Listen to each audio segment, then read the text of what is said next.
I have no idea what I want to say, so we'll just sort of get into it. I have to wash my windows today because they're a little bit dirty and I want them to be clean for showing the house.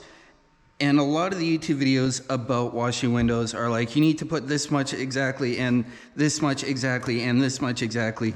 And my whole point of making this video is to say, really, no you don't.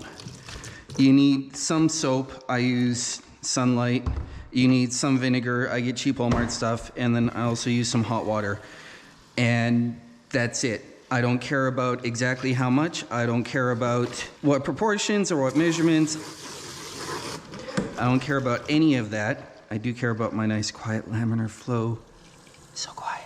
Faucet here.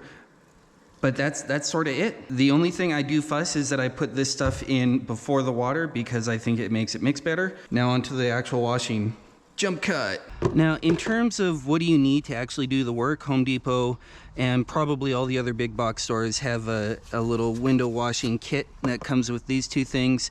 No sticks on them and they're not threaded, so I can't put sticks on them. Other than that, you just need a bucket and some towels to wipe your squeegee off with. This is a squeegee, this is a scrubber. These keep my hands nice and soft and pretty. And then it's just rub this stuff on.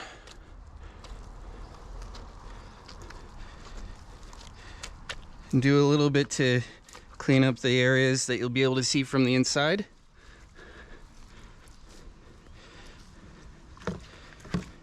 Then wipe this stuff off.